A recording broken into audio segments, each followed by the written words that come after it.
Good day, Toby Lab from the Accounting Club once again. We enable you and your business to succeed. Today is the 1st of July 2025. Wow, June went by so quickly. It's been so sunny and extremely hot this time around.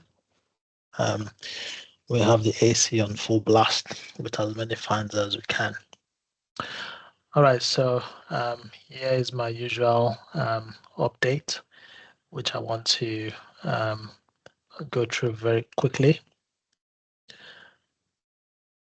So I'll quickly go over market, tax, and some business updates. I'll go over market watch, property information, business and employer news, tax traps, and upcoming webinars. All right, let's jump into market watch. Let's see what's happening in the market. All right, so in the market, we know that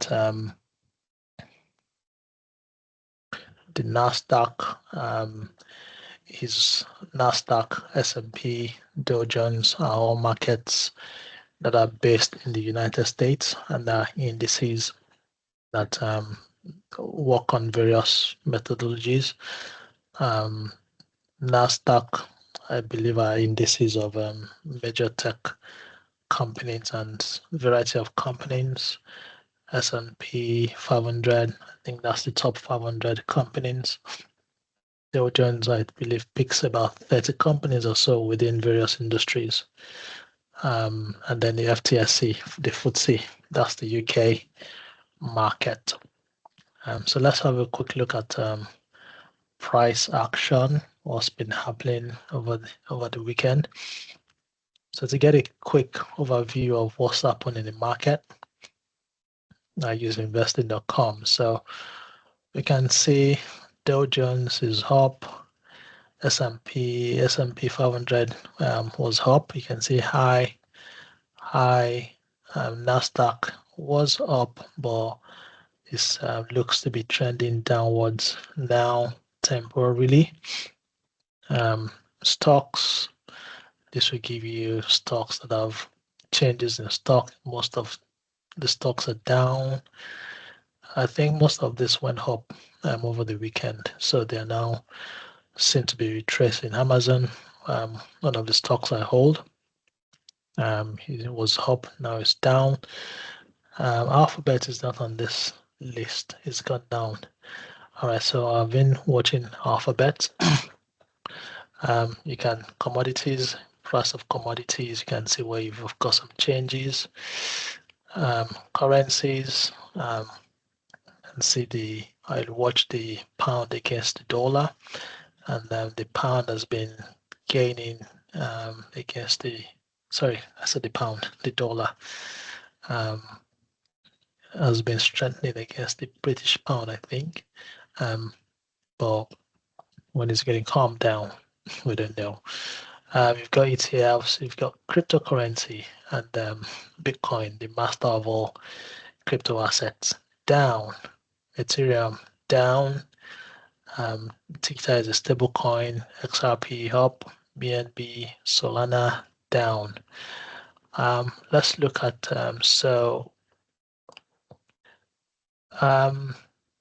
Nasdaq. Yeah, so this is Nasdaq on the daily chart.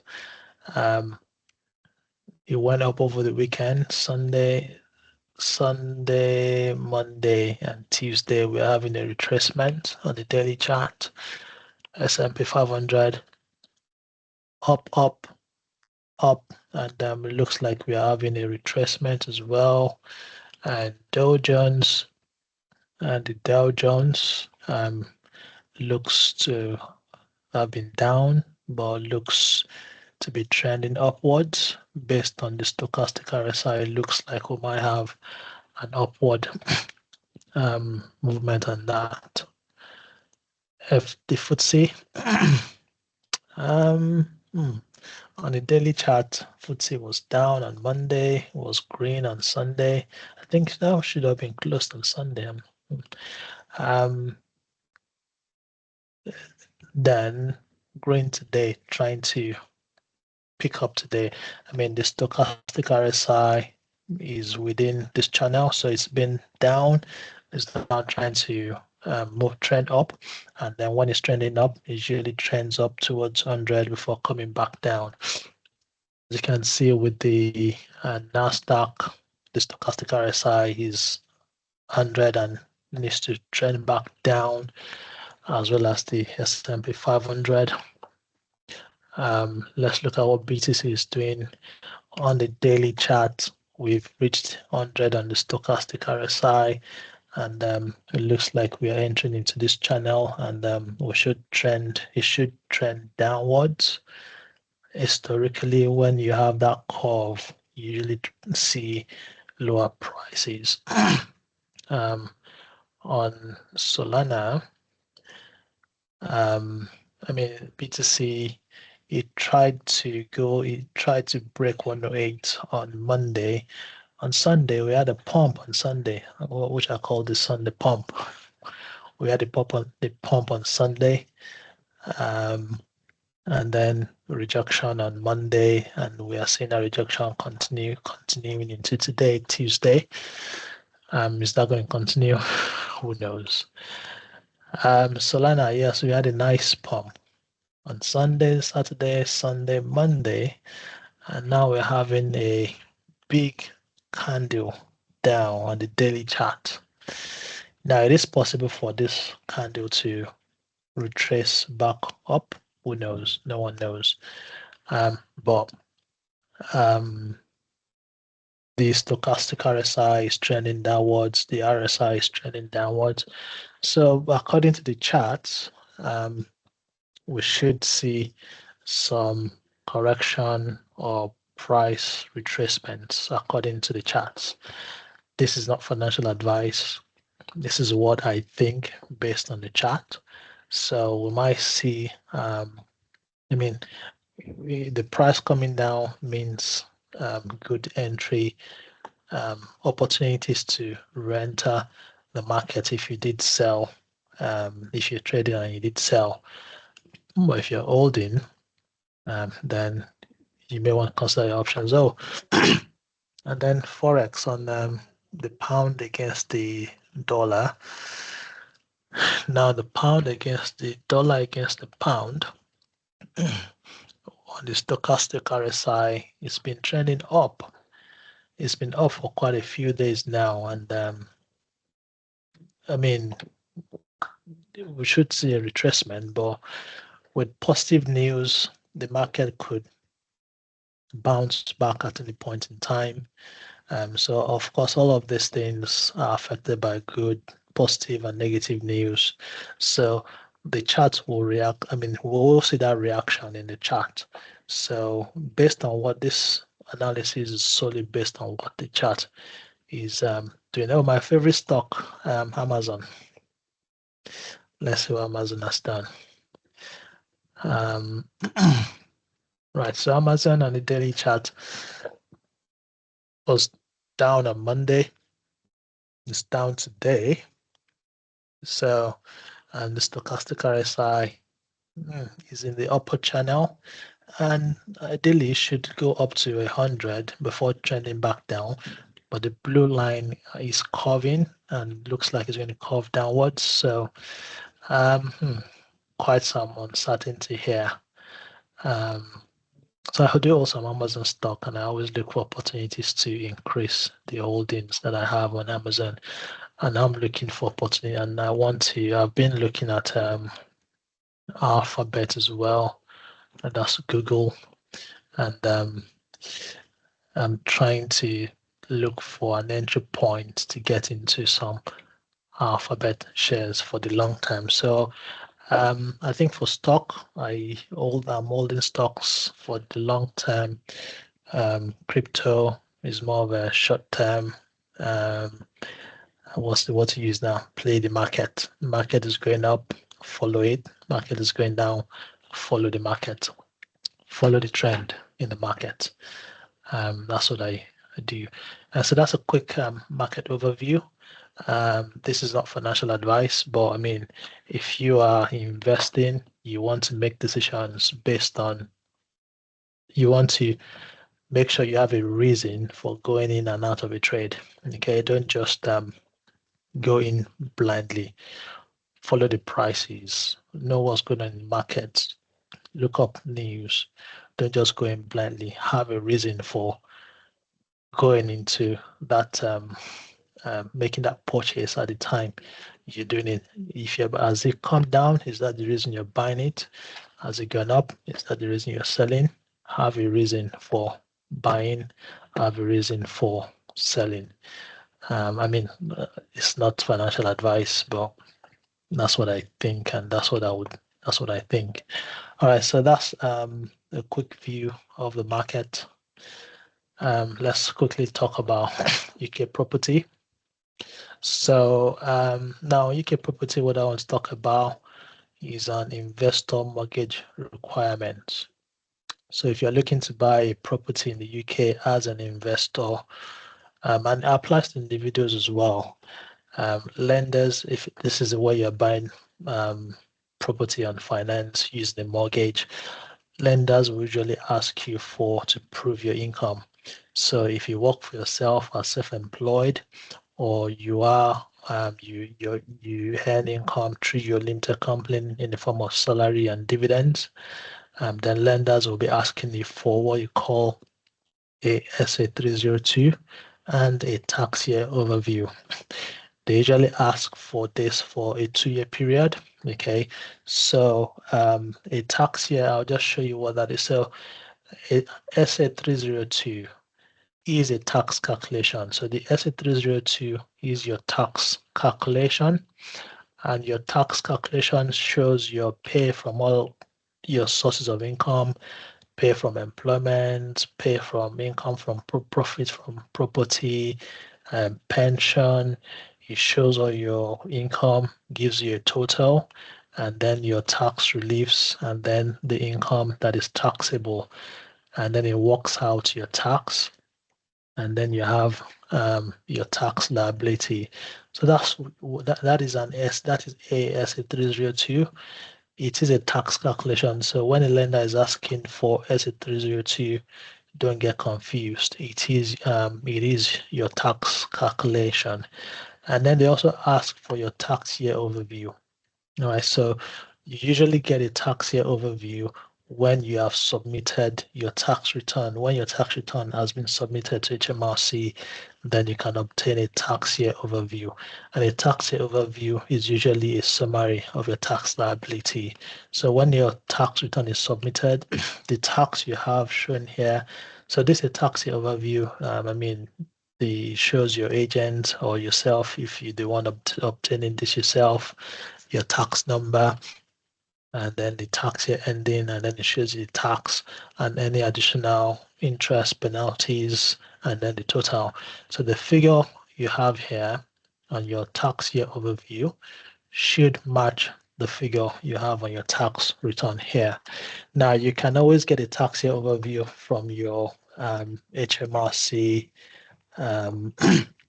account if you have one. So all you need to do is go to hmrc.gov.uk and then you sign in and you can get your tax year overview from there. All right. Now, if an accountant or your agent has filed your tax return, you will need to contact them and request that they send you your SA 302, which is your tax calculation. And lenders will require this for at least a 2-year period. So if you are employed, they would ask for 3 months pay slips and bank statements. So if you're self-employed that is working for yourself or a limited company director, and you know that you're going to apply for a mortgage at any point in time, it is really best to give your accountant a heads up so that they can prepare this on time and it's ready for you so that you don't miss out on any deal. That's all I have today on property. Next is on business and employer news. All right, so we are in the month of July. So if you have employees that you pay some benefits like medical insurance, life insurance, company car allowance, where they have an extra benefits. These are benefits over and on top of their normal salary. You do have to report this on a P11D on or before the 6th of July to avoid getting penalties. If you're so June, the month of June just ended. So if you are a limited company and your financial year end, so a lot of some complaints with the financial year end of 30 June 2025. Now it's time to start working on preparing your accounts and corporation tax returns. So you will need to prepare and file accounts to Companies House. So this is for the trading period, 1st of July 2024 to 30th of June 2025. You will need to prepare your profit and loss and your balance sheet and do a corporation tax calculation. Now, accounts are due to be, you will need to make sure your accounts are filed to Companies House before the 31st of March 2026, and then corporation tax payment made on or before the 1st of April 2026. For those on quarterly VAT returns, so for the quarter ending 30th June 2025, so this is April 2025, May 2025, and June 2025, VAT returns are due on the 7th on or before the 7th of August 2026. So if you think you're going to have a repayment of VAT, is best practice to get that done on time so that you can get your repayment into your bank account as soon as possible. If you need help with your accounts or tax or VAT returns, do feel free to contact us. Now, Companies House is making a couple of changes, which I'll share. So identity verification, they are implementing identity verification where directors and person of significant control need to verify their identity with Companies House, and then they issue you with a code. Now that code is unique to yourself, just like your NI number or your unique or your self-assessment tax number if you do tax returns. So you need to go on to you can go onto Companies House website and just there, Companies House starts to verify identities. Click on that link, scroll down, click on identity verification at Companies House, and then there you go, verify your identity for Companies House. So on this page, you have all the instructions that you need, and all you need to do is click on here to verify your identity with Companies House. Alternatively, your accountant can be registered as an authorized corporate service provider, and they can verify your identity on Companies House behalf. So we are authorized, we are an authorized corporate service provider, and we can provide that service. Some other changes coming into play. Companies House, they are implementing. For some people do file their accounts themselves, and they simply go to Companies House website to file that information. So I believe it's this link on here. Yes, that one there. So Companies House is making a change.